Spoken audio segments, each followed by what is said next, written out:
pessoas da minha família que são responsáveis pela minha trajetória educacional, na verdade, elas foram pessoas que tiveram a vida interrompida, a vida escolar interrompida, devido às suas trajetórias, que são os meus avós. E são as pessoas mais inteligentes que eu já conheci na minha vida. A minha avó me estudou, me ensinou pouca parte do Fundamental 1, acho que segunda série, então ela aprendeu a ler, a fazer contas básicas, e o meu avô também. Só que minha avó, ela é a principal pessoa que me levou para a leitura, porque ela sempre estava lendo. Ela sempre está lendo, na verdade, que ela é viva. Sabe aquela coleção Vagalume? Aquela coleção Vagalume inteira tinha na minha casa. Ela lia sempre aquela coleção e ali era sempre um livro que estava disponível na minha casa, porque acho que ela tinha uma meta e o meu avô, ele era ferreiro, então ele começou muito cedo a trabalhar, então estudou muito pouco. E meu avô é a pessoa acho que mais inteligente, criativa que eu já conheci. E ele sendo ferreiro, torneiro mecânico, ele teve que se adaptar muito, sem ter nenhuma instrução, para poder conseguir exercer a profissão.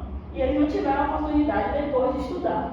Meu avô contava várias histórias, por exemplo, como é que ele tinha que fazer uma esfera, só que ele não tinha nenhuma noção de como é que se fazia um volume de esfera. Então, o que é que ele faz?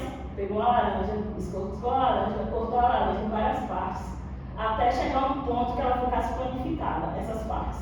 E a partir daí que ele aumentava a escala e fazia as esferas dele. Mas ele não tinha nenhuma noção de cálculo de esfera. Então ele foi se adaptando e observando, principalmente onde ele trabalhava, porque como ele tinha uma profissão que era ferreiro e torneiro mecânico, ele observava que o engenheiro sabia muito menos do que ele e ganhava muito mais.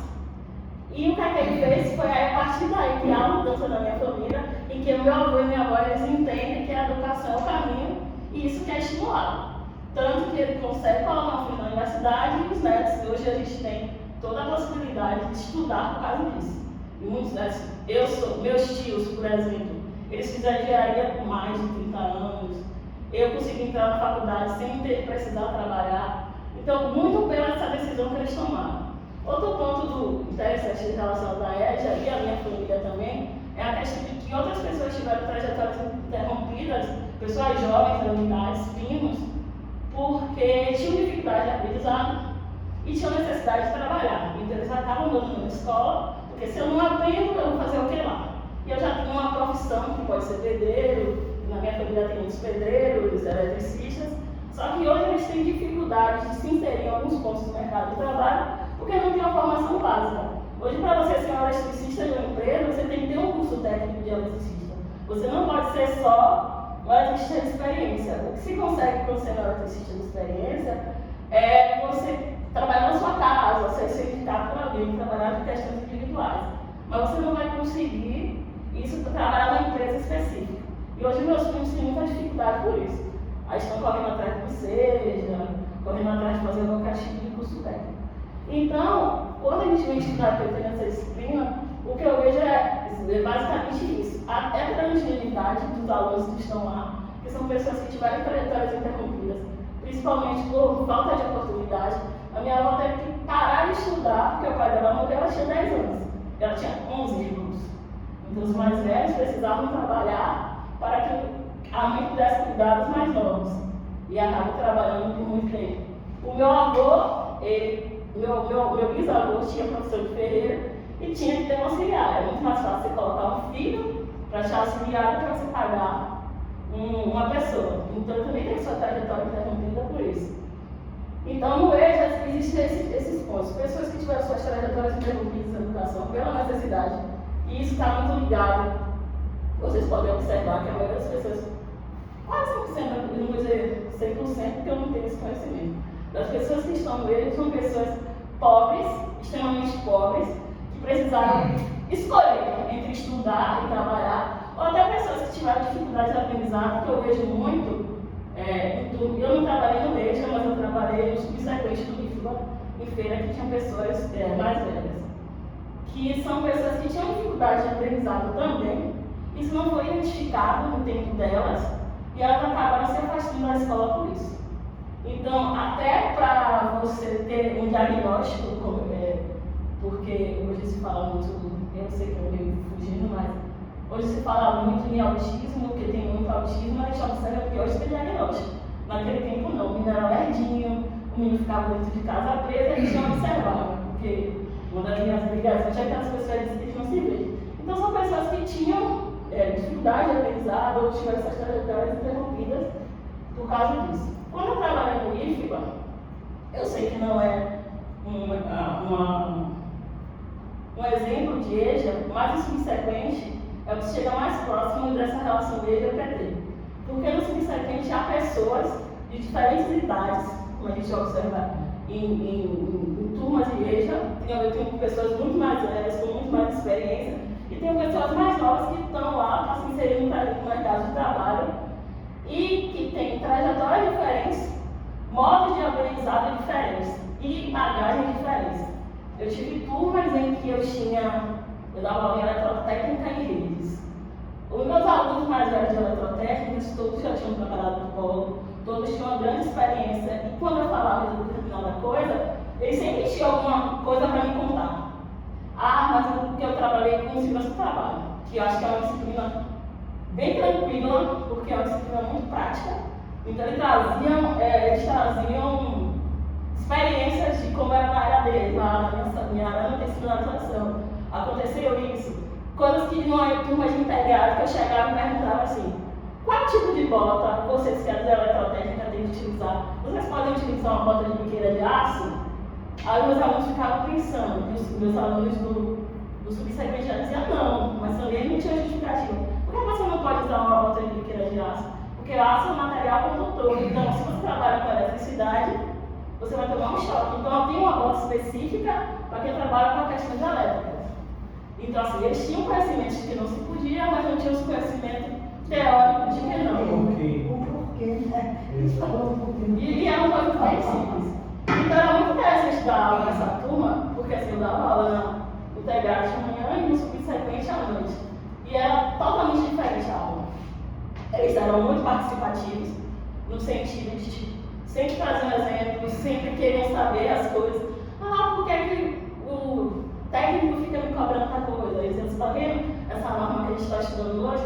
Essa norma específica é tal coisa, porque os questões de tal segurança. Eles iam mais tranquilo, porque sempre tinha uma briga dos profissionais com os técnicos de segurança.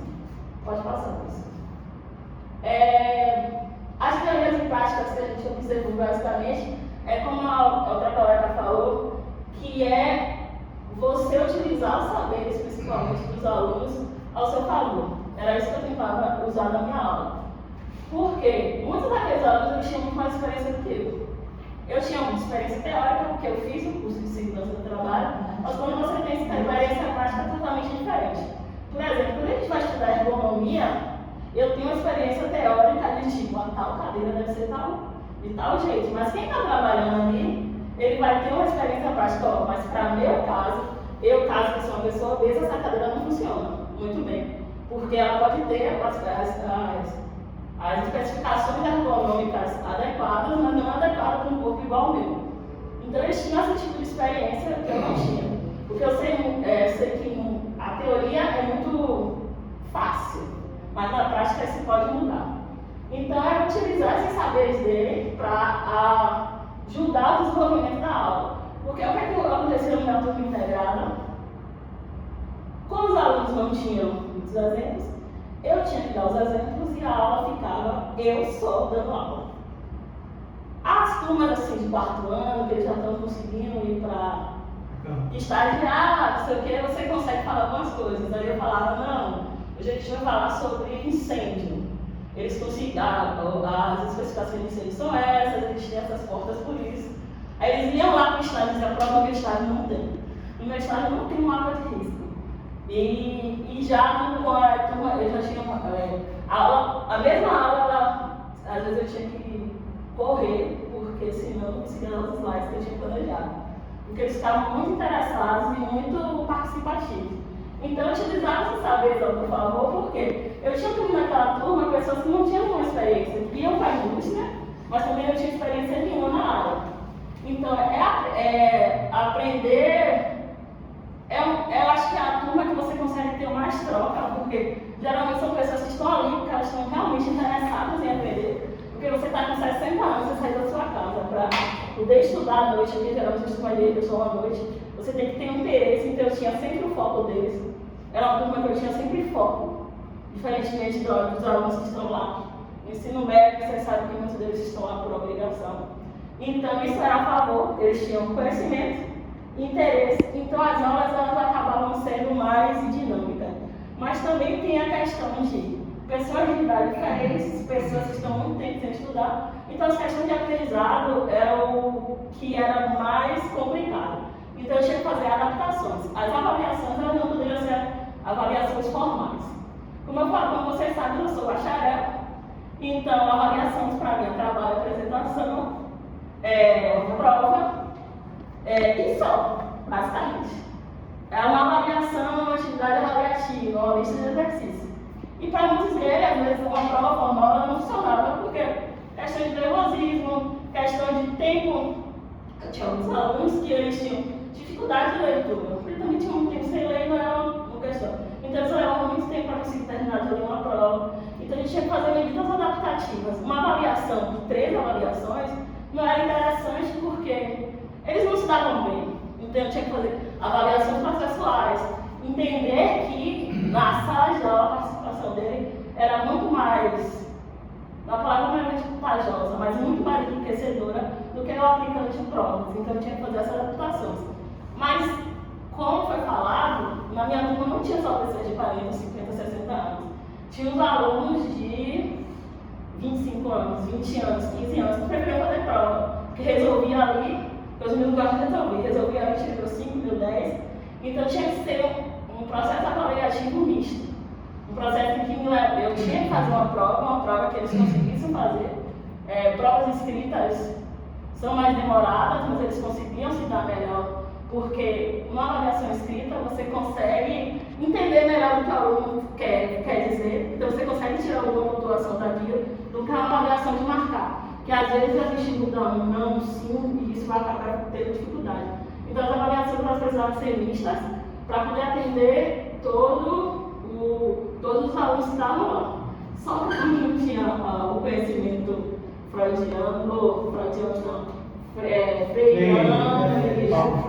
eu não conseguia ir muito além disso. Pode passar. Então, os principais desafios, como eu falei, é a questão de heterogeneidade da turma. Outro desafio é a questão de que eram cursos tecnológicos. Então, hoje a gente tem muito mais a ver com tecnologia. Muitas pessoas ali sabem, não é que eu não sei usar, eu não sei dizer o palavra, ser analógico. Eu tenho conhecimento, eu faço daquele jeito, mas hoje você tem programas que te ajudam, que a gente precisava passar. Então tinha toda aquela dificuldade de tipo, como é que eu vou aprender isso se eu não sei mexer no computador? Hoje tem outras metodologias que são utilizadas, checklists, todo um fluxo de empresa que se não tinha, o eletricista ia lá, dizer fulano quero tal coisa, e a gente vai resolver o fluxo não é mais esse. Tinha a questão de que muitos alunos, foi falado aqui, da questão de que o pedreiro ele olha para a parede, ele sabe mais ou menos quanto é que vai gastar, mas o pedreiro sempre dá os 20%. Certo? E lá não, a gente não trabalha com desperdício na maioria das empresas. Então você tem que ter uma base teórica te dizendo, olha, a área é X, então eu vou comprar X% de material, o máximo que eu posso colocar é 5 a 10%, porque senão vai acontecer desperdício e isso é perder dinheiro para a empresa. E muitos alunos eles não se adaptavam muito a esse processo. Então, o principal desafio era colocar a necessidade de você ter uma aula que fosse inclusiva, que levasse tanto os alunos mais novos, tanto os alunos mais velhos, e eles se sentissem incluídos e valorizados, porque acho que uma das coisas que era muito interessante nas turmas de EJA era que aulas que eles conseguiam participar, eles ficavam muito mais interessados. Minha aula, por exemplo, era no último horário. Às vezes os alunos eles não assistiam a aula anterior, porque o professor era muito tecnicista de vamos fazer cálculos, mas ficava para a minha aula porque a segurança do trabalho era um tema interessante para eles.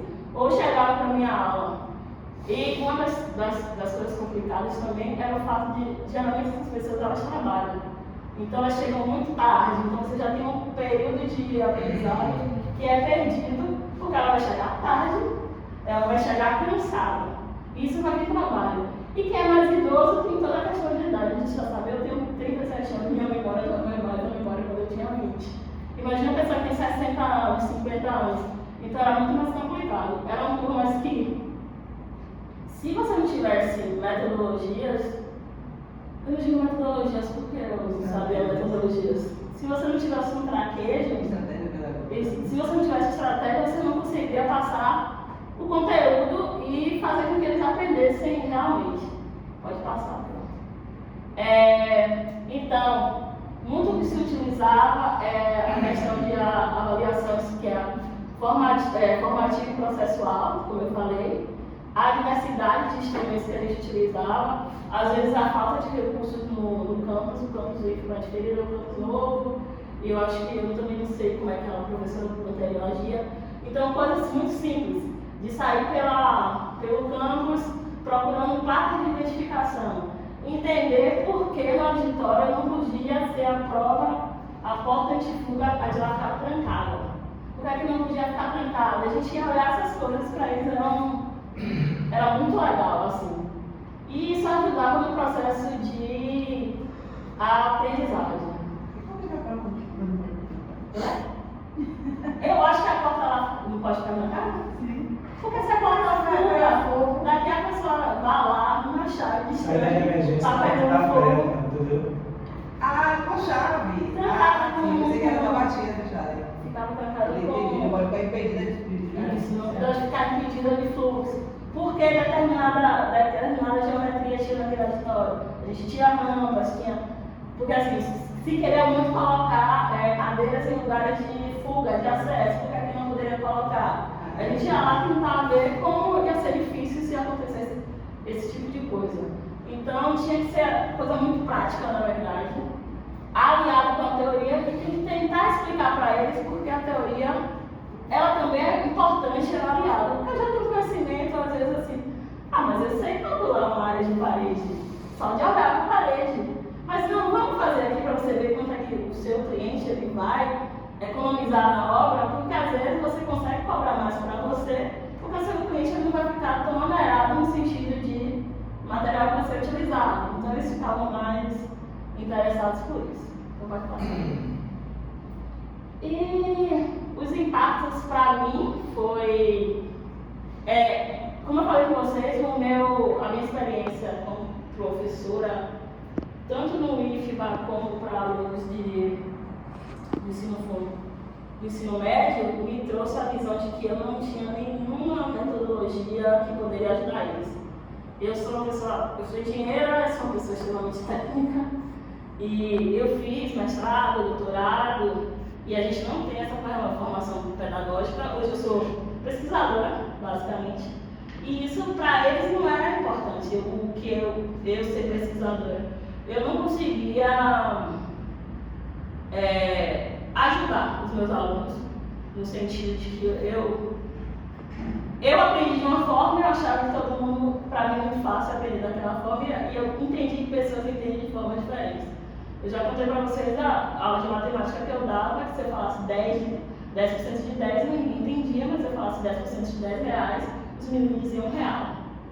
Só por mudança de expressão, de nomenclatura. Então, da realidade deles, né? Isso, então, essa experiência ela me fez querer entender mais sobre docência, porque se eu pretendo ser professor universitário, alguma coisa do tipo, eu preciso entender as diferenças dos meus alunos e tentar, porque às vezes eu sempre fiz isso, explicava a mesma coisa 4 vezes, mas às vezes você explicar a mesma coisa 4 vezes do mesmo jeito não vai resolver. E eu ficava, não é possível que eles não estão entendendo isso aqui, eu já expliquei 4 vezes. Então, essa experiência, ela me trouxe a necessidade de fazer outros cursos de docência, mesmo que eu não seja docente, mas quando você trabalha na universidade pública, além de pesquisador, você precisa ser professor, trouxe isso, de buscar conhecimento para melhorar o aprendizado desses alunos. Porque assim, eu tive muitos professores que foram foram as pessoas que me incentivaram e que me foram meus espelhos. Eu tinha uma professora de química que me marcou tanto que hoje eu sou apaixonada por química, quis fazer engenharia química por causa dela. E eu entendo a importância do professor nesse sentido, de ser um exemplo para o aluno e também de fazer com que o aluno se mantenha lá. Eu não estou colocando a responsabilidade em cima do professor, mas a gente sabe que aqueles professores mais difíceis de se conversar, aqueles professores que você vai para a aula e você não entende nada, a sua tendência é abandonar ou fazer a disciplina de qualquer jeito. E o meu objetivo não é isso, o meu objetivo é que eles aprendessem, saíssem de lá com algum conhecimento, mesmo que seja para sair para dizer, olha, seja lá cerveja com gelo e sal. Para mim já era o suficiente. Pode passar, pronto. E é isso, você deixa essa frase que educar é semear a humanidade e cada aluno é uma semente de transformação. Muito bem. Valendo o chocolate, viu, gente? Entre uma leitura teórica e outra, nada como um kits para dar aquela arejada das ideias. Relaxe, guia, chute com estilo e mostre que, além de referências bibliográficas, você também manda bem nas respostas rápidas. Vamos nessa. Valendo o Dia das Crianças também, né? Pra gente renascer essa criança esquecida dentro da gente. Sandro, bora na ordem. Qual é o principal objetivo da educação de jovens e adultos segundo a FTB? Valendo 2 chocolates agora, né? Eu acho que é letra B, né? Deixa eu ver. Preparar para o ensino superior? Não. Oferecer educação básica a quem não teve acesso na idade própria. Promover cursos técnicos, profissionalizantes ou substituir o ensino médio regular. Eu vou ter B. Vai saber? Letra B. Letra B. Passa aí, Marcos.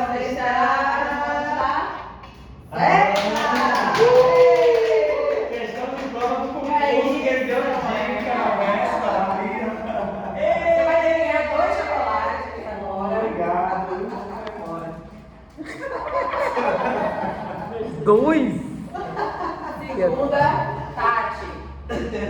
Segundo a LDB, a EJA deve considerar a idade cronológica dos alunos, a escolaridade anterior dos alunos, as características do ensino regular ou as características do aluno, seus interesses e condições de vida. A idade cronológica dos alunos. Vamos ver? Tá certo, Mara? Letra D, ó. Mas vai ganhar chocolate. Característica. Tá, mas um concurso aí pra você, viu, Tati? Tem que levar em consideração, aquilo não tá errado, a resposta tá errada, mas tem que levar as características do aluno, seus interesses e condições de vida. Sempre. Aí é bem freniano mesmo, amigo. Bem Vamos, freniano. Tati. São 2 que o povo foi embora. Meu, é prêmio de consolação. É consolação. Professor Louco. Não, Ilmar, eu sou o último. Essa daqui o Mara já respondeu, não vou dar chocolate nessa não. A idade mínima para ingresso na EJA, por que eu coloquei essa? Porque a gente troca às vezes, viu, Mara? Você falou isso nesse instante. Eu falei, pô, e o Mara deu a resposta pra a Mara não tá aí falando.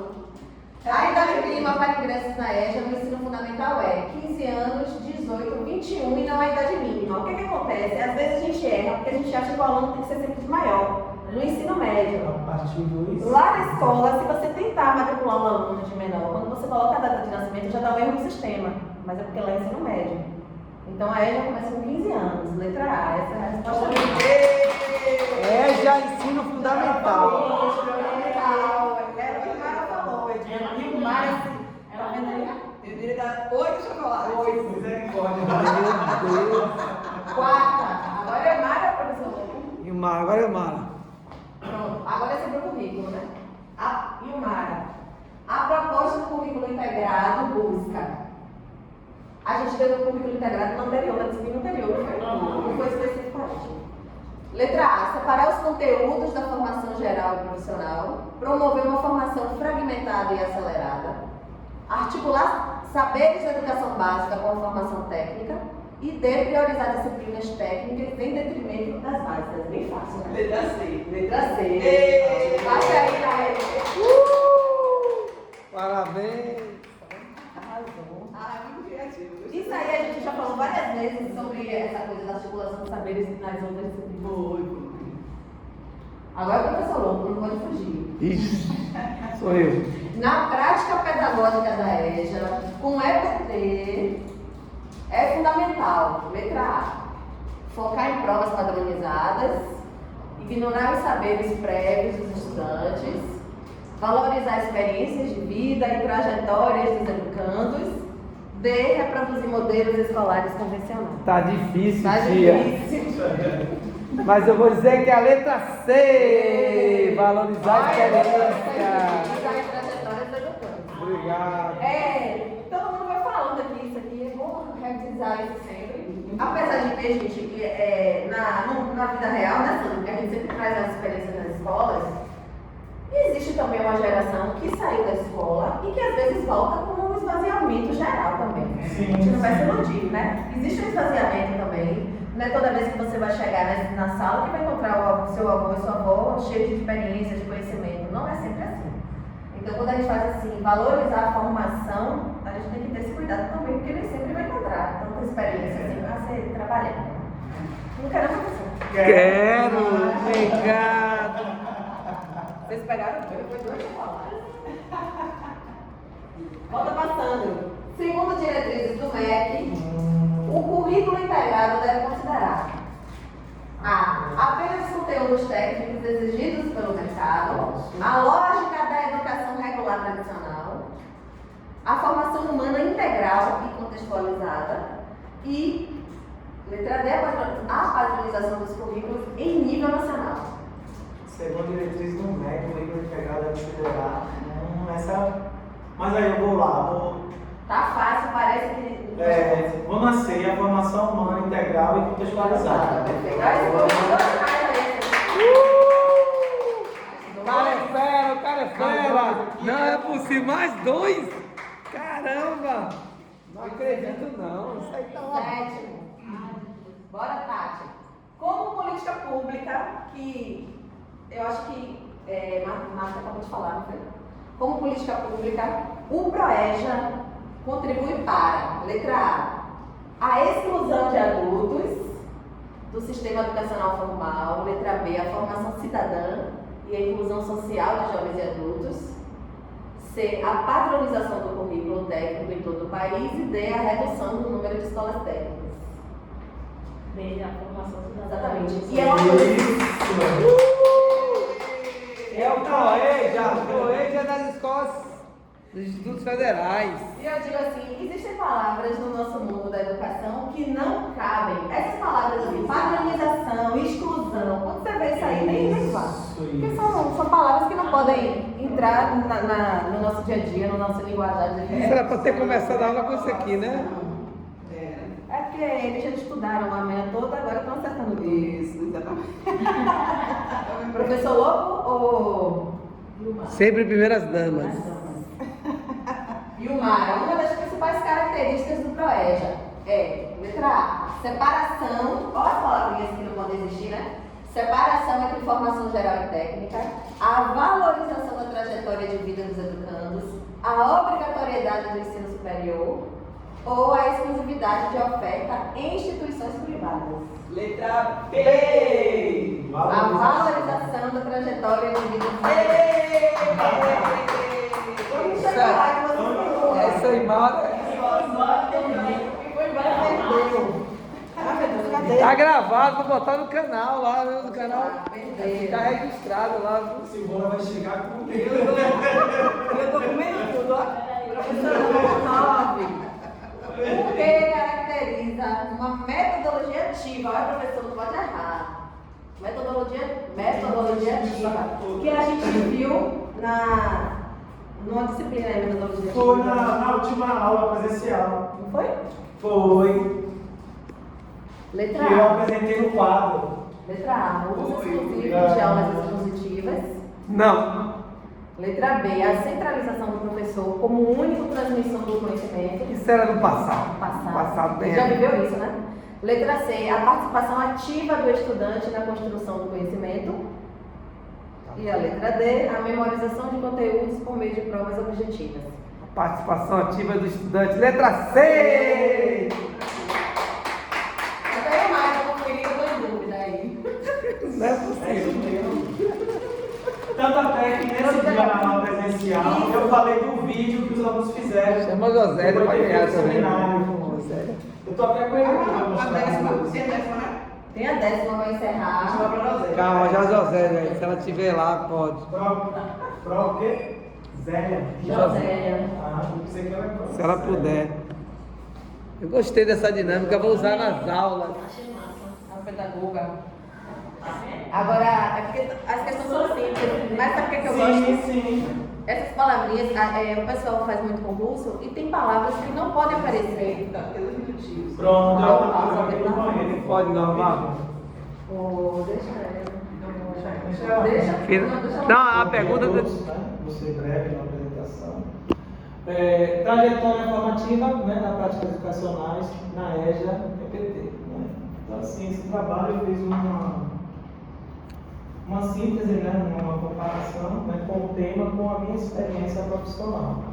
Vamos lá, pronto. Então, tá dando para enxergar aí, tá? Sim. Então, vamos lá. Então, prática como lente teórica, né, vou fazer aqui uma síntese breve, né, contextualização da trajetória, né, da minha trajetória. Eu tenho 15 anos, né, e mais um pouco de experiência educacional, na tecnologia, ali tem alguma coisa na frente aí, né? Articulação entre prática e situação formativas. Então, assim, são 15 anos.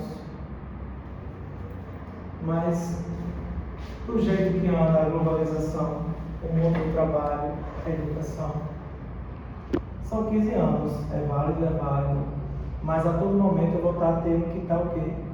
Me capacitando, me atualizando. Né? O que me serviu lá atrás, hoje já não cabe. Então, eu acho que é esse tipo de mentalidade, acho não, tenho certeza, que é esse tipo de pensamento que a maioria dos educadores, principalmente na EJA, né, EPT, tem que trazer para si. Poxa, me serviu lá, será que cabe aqui esse momento? Né? Aí tem que se desconstruir, né? E construir a todo momento. Vamos lá, pronto. Aí eu trouxe em tópicos, né? Então, cultura digital e inovação, a cultura digital, trajetória do autor e experiência nas práticas. Então, a cultura digital, né? O imperativo pedagógico contemporâneo, né? Onde promove a abordagem, né, chamada a interativa.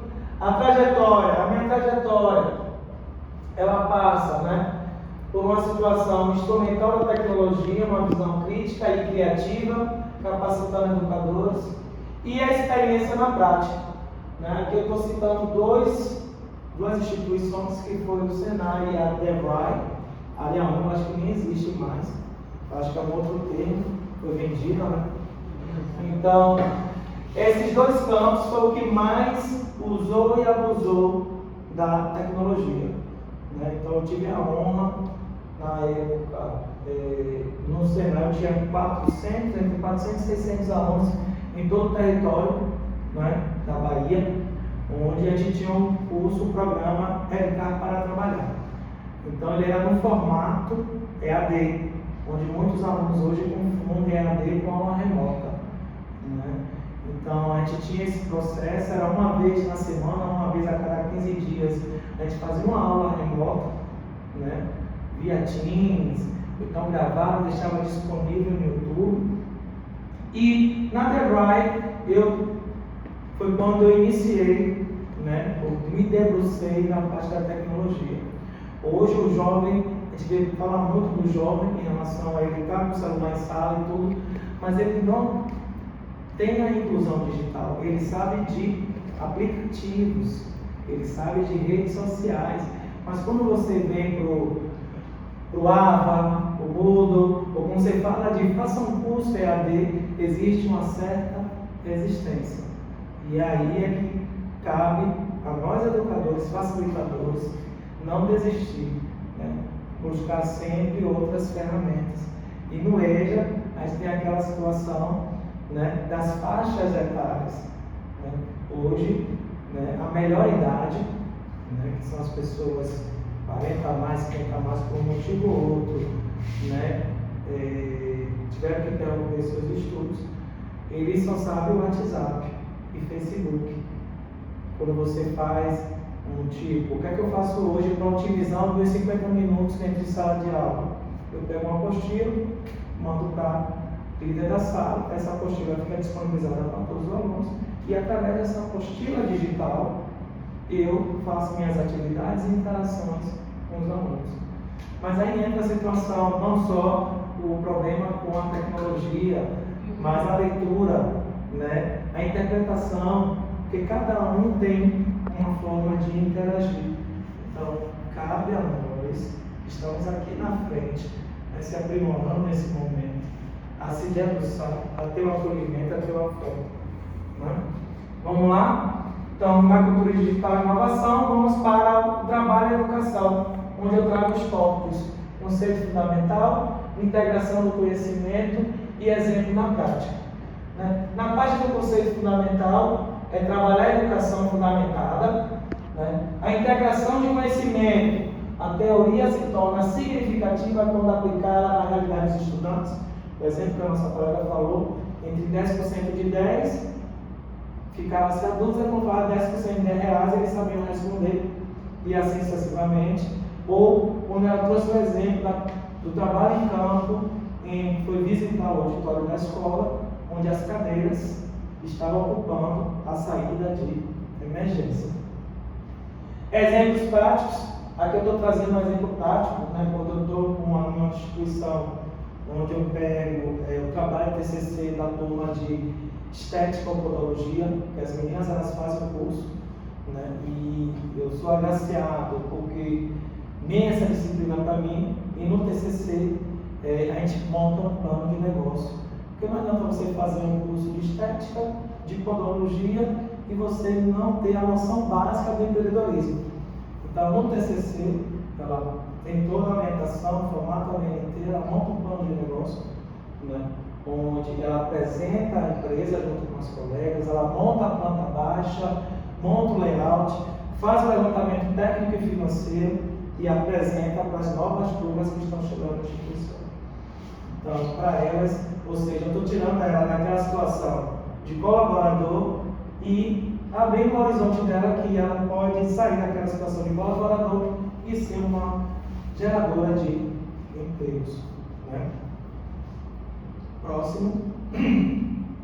Na docência da EPT, aí eu tenho a mediação, o protagonismo, inspiração e adaptação. A mediação, apreciar, atua como entre a teoria e a prática, né? Então, assim, eu passo o seu mediador, né, entre a parte teórica e a prática com o jovem. O protagonismo, né? Os estudantes eles são valorizados. A gente vai ver isso aqui no finalzinho, eu vou mostrar aqui um vídeo para vocês, né, dos seus saberes prévios. A inspiração, parece que o professor falou e eu digitei na hora, mas não, está aqui, ó. O professor ele inspira os estudantes a explorar seu potencial individual, né? Adaptação, a docência é adaptável, diferente de contexto educacional de instituições. Próximo slide. Práticas educacionais integradas. Eu tenho a integração curricular, foi aí a atividade do quiz, né? Aprendizagem colaborativa, projetos multidisciplinares e espaço de aprendizagem. Né? A integração curricular, a aprendizagem colaborativa, promover a aprendizagem significativa através de colaboração entre disciplinar, ou seja, não existe apenas uma única matéria que dita, então ela tem que ter essa interdisciplinaridade. Né? Projetos multidisciplinares, une física, matemática, eletrônica, elas são essenciais. Né? E espaço de aprendizagem, Feira Nacional do Empreendedor, que serve como espaço colaborador. Isso aqui foi uma outra oportunidade que eu tive na época onde eu prestei serviço para o SEBRAE. Então a gente criava um projeto com os alunos, inclusive o projeto que eu fui para Londrina no primeiro ano foi um vestido de casamento sustentável, era chamado de casamento 2.0, né? O casamento pela internet, onde um jovem ele criou um vestido de noiva todo em papel macarado, né? E um buquê de flores feito de garrafa PET. Na oportunidade eu vou disponibilizar essa foto lá no grupo para vocês. Né? O próximo né? As práticas inclusivas, né? E aí eu tenho os tópicos: inclusão como ato, valorização da diversidade e práticas exclusivas reais. Então, inclusão como ato, né? Compreender a inclusão como ato político é fundamental para transformar realidades. Valorizar a diversidade ou diversidades vai além de matrícula, criando ambiente que valoriza a diversidade. Então, não é só eu matricular o aluno, eu tenho que dar para ele todo um contexto, toda uma infraestrutura para que ele possa avançar, né? E as práticas inclusivas reais, que é implementar a prática inclusiva como flexibilização de avaliações de formatos variados. Ou seja, eu não posso apenas pegar uma avaliação de marcar ou questão só aberta. Então eu tenho que, mesclar, né? Objetiva, subjetiva, seminários para que ele possa estar trabalhando oratória, para que ele possa estar trabalhando o poder de persuasão dele, para que ele possa negociar até ser inserido no mercado de trabalho, que não se pronuncia mais, mas é o mundo do trabalho, né? Políticas inclusivas reais, já acabei de falar, né? Transforma a sala de aula. Próximo, por gentileza, minha jovem. E aqui, ó, uma síntese, né? De tudo isso que está passando desde o início do curso até o presente momento, que é: a minha trajetória me ensinou que o sucesso de um professor não é medido pelo número de alunos que alcança notas altas, mas pela forma como ele contribui para que cada um, em sua particularidade, encontre seu próprio caminho e se sinta fortalecido para trilhar. A importância das práticas inclusivas é, portanto, a reafirmação do meu compromisso em ser um professor que não apenas ensina, mas que acolhe, inspira e transforma. Na última aula eu comentei que quando eu fui para a formatura do meu irmão lá em Recife, a aeromoça me parou no avião. Eu não havia reconhecido ela me reconheceu e me fez a pergunta: você é professor disso, o nome da faculdade? Eu disse: não. Me diga qual foi o ano e o bairro. Ela me disse: Campo Grande. Eu lembrei. Sebrae. Ela: poxa, professor, o senhor mudou a minha vida. Ou seja, a aeromoça estava entrando no avião, ela parou. Eu disse: olha, agora sim eu lembrei de você. Então, assim, isso foi muito gratificante. Então, quando eu cheguei lá em Recife, a gente tirou a foto e eu postei uma homenagem para ela no meu Instagram, né? Então, assim, foi uma viagem, assim, viajei de madrugada, né? Peguei o 0h30, cheguei lá quase 2 da manhã, peguei a formatura do meu irmão na manhã seguinte, né? E deu tudo certo, assim, foi muito prazeroso quando a gente encontra um aluno, onde ele me conhece e lhe diz: puxa, ela fez assim mesmo, você foi um excelente professor de matemática para mim. E olha que eu sou graduado em administração. Então é a forma, é o método como a gente passa o conhecimento ensinando. Aqui é a minha apresentação. Ah, o vídeo eu não consegui baixar aqui. A minha apresentação sobre essa reflexão sobre o portfólio da disciplina de educação de jovens e adultos, para mim, assim, foi ótima. Tanto a disciplina que falava sobre a inclusão, tanto que eu trouxe depois eu vou trazer um questionamento, uma dúvida, e essa que fala sobre a educação de jovens e adultos, que é um pouco assim até da realidade do meu trabalho.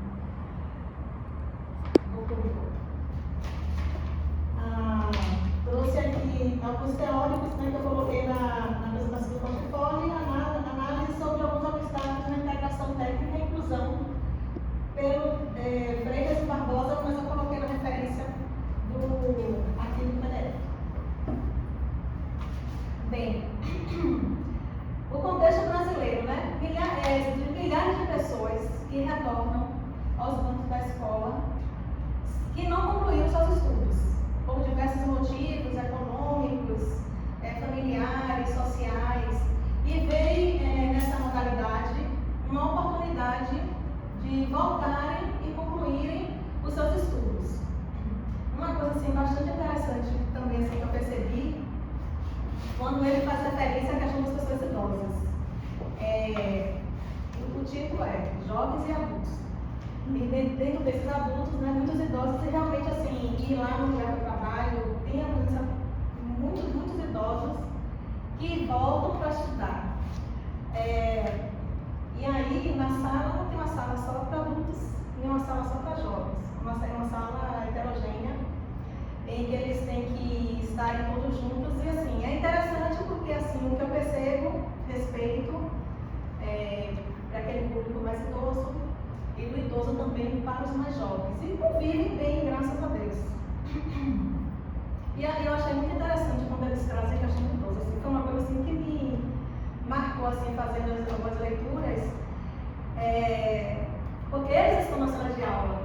E aí, para fazer até os slides, assim, procurei assim, no Canva algumas fotografias que tivessem jovens e adultos, mas só cheio de jovens, no título que eu coloquei. Uma coisa assim que eu já não gostei muito, porque eu queria trazer uma fotografia que trouxesse integração entre eles, né? Que é a realidade das escolas, principalmente no curso noturno.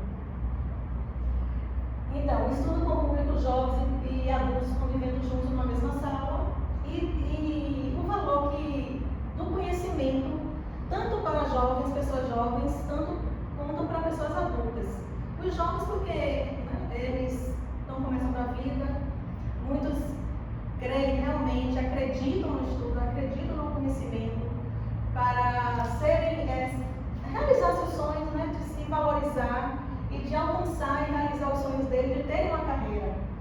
E o adulto e o idoso, porque, claro, tanto os jovens como adultos, em algum momento da vida, eles pararam de estudar. E o idoso, depois, até aposentados, ou ainda que ainda não se aposentaram, mas retornam porque creem, né, que o conhecimento é importante na vida deles, até para serem exemplos para filhos e netos, mas, acima de tudo, como uma realização pessoal. Bem, sobre o plano de aula, eu achei assim também na atividade 2, que era para fazer o plano de aula, uma coisa assim também que me chamou muita atenção quando a professora pediu que a gente colocasse, antes de fazer o plano, as experiências prévias do público. E aí, às vezes, assim, na ânsia de fazer o plano, começa a fazer. Tem um tema, emenda do curso e tal, e aí começa a desenvolver, mas assim, logo no início, fale sobre as experiências prévias do público. E ali realmente assim, eu parei para refletir o quanto isso, a importância de trazer a experiência da sala de aula para o plano. Quem é aquele público? Aquele público conhece a internet? Aquele público gosta de falar? Gosta de estudar? Quais são as dificuldades que aquele público tem? E ali ao fazer o plano, eu enumerei, mais uma vez falando, né, até que o Milagre fala, né, a questão da sala heterogênea, pela questão da diversidade da idade, que é uma coisa que se vê muito, a questão cultural e as condições pessoais de cada um. Então, trazer tudo isso e fazer com que aquela aula seja, como é que eu vou dizer, não é bem a palavra equilibrada, trazer com que integre todas aquelas pessoas naquele assunto. Às vezes os meninos, os mais jovens, querem que corra, que aprofunde no conteúdo, mas tem pessoas, assim, já tem outras pessoas que já têm mais dificuldade, que largaram o estudo há muitos anos e já vem com uma defasagem muito grande. Claro que elas trazem também o conhecimento delas, as experiências delas, que são coisas que também o professor deve considerar. Mas tentar fazer com que aquela aula, o conteúdo daquela aula seja igualitário para todos. Para aqueles que já estão avançados, principalmente os jovens, né, que já têm bastante conhecimento, como eles vão usar muito smartphone, computadores, já tem aquelas pessoas que já não usam smartphone, mas não conhecem muitas funcionalidades do aparelho. Traz o seu conhecimento, mas também assim, não tem aquela facilidade também sobre a questão do estudo, de estudar e de querer se entregar naquele estudo, sim, mas com as dificuldades que eles apresentam. Então, assim, o desafio do professor de tentar trazer um conhecimento que seja pleno para todos, diante daquela sala heterogênea que ele tem para trabalhar, porque não tem sala só para adultos, nem tem sala só para idosos, não tem sala só para pessoas que já têm nível médio, e não tem sala para aquelas pessoas que levaram muitos anos longe da escola e retornam agora para concluir seus estudos.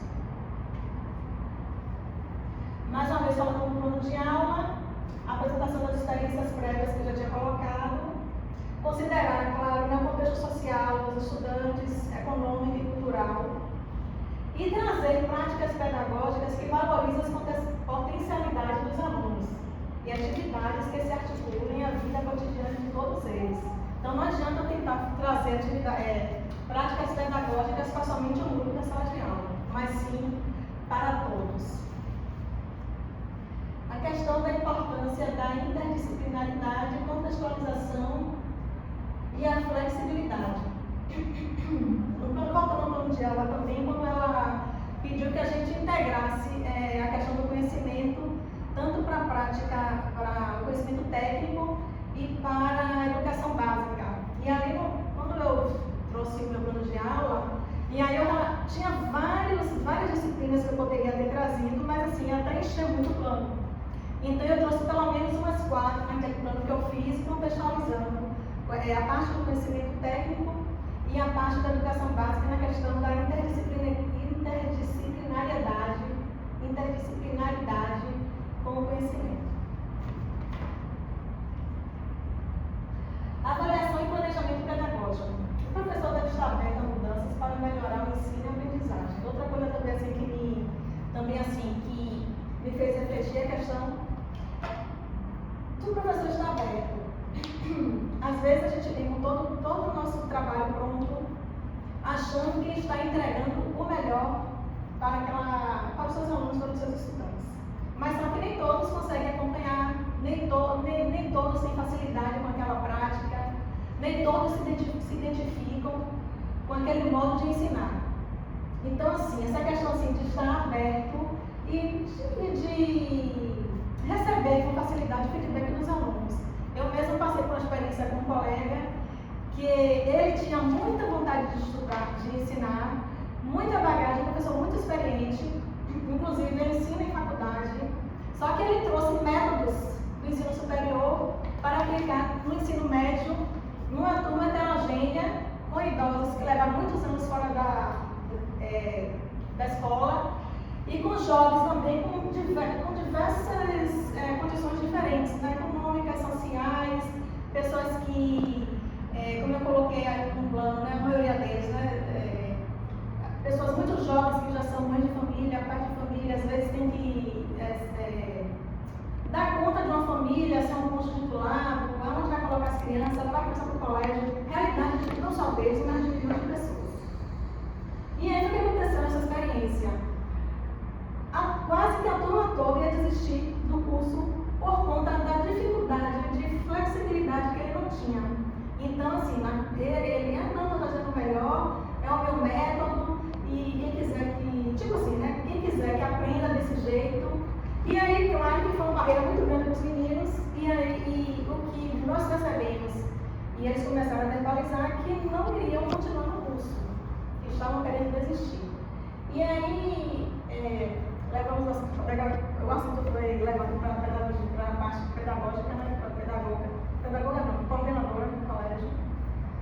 E a direção, e aí depois de muitas conversas foi se ajustando. Mas o que eu percebi nele é que ele não gostou.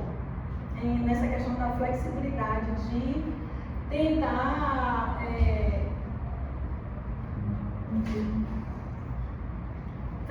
a mudança. Não eram os meninos que tinham que mudar, quem tinha que mudar é o professor. Mas, enfim, ele entendeu, e as coisas davam certo, e o mais importante é que eles não desistiram do curso. E é uma coisa assim que, em relação ao estudo também, é uma coisa assim que eu procuro também estar atenta para esse feedback, porque às vezes o professor pensa que está dando o melhor em si, claro que ele dá o melhor em si, mas tem que ser de acordo com aquela realidade, que ele se encontra com aquela realidade, aquele público que ele tenta trabalhar. 2 minutos. Já? Já. Reflexões importantes. Sim. Eu planejo minha aula regularmente, eu verifico o que os estudantes já sabem antes de preparar as aulas, eu escuto e levo em conta a participação dos estudantes. Nós, professores, trocamos ideias para planejar melhor nossas aulas. Então, assim, Alguns princípios orientadores para o planejamento, né? A questão da flexibilidade, coerência, seu objetivo, progressividade e um caráter participativo na aula. Para qual o objetivo? Promover uma compreensão crítica e uma ação pedagógica significativa para os alunos. E quanto à relação dos desafios relacionados à integração entre a educação de jovens e adultos da educação profissional e tecnológica, é a necessidade de preparação de profissionais da educação para lidar com as especificidades e necessidades dos estudantes nessa modalidade. E às vezes assim, é colocado o professor lá e sem até um conhecimento prévio, uma experiência prévia, e a questão da preparação de profissionais, claro, que é super importante. Conclusão: o estudo e a prática da educação de jovens e adultos me permitiram compreender a realidade de pessoas e de diferentes idades e contextos sociais que retornam à escola para concluir estudos interrompidos. Conhecer esse contexto foi motivador para mim. Continuar aprendendo a fim de possibilitar uma educação que inspire os jovens e adultos. Obrigada.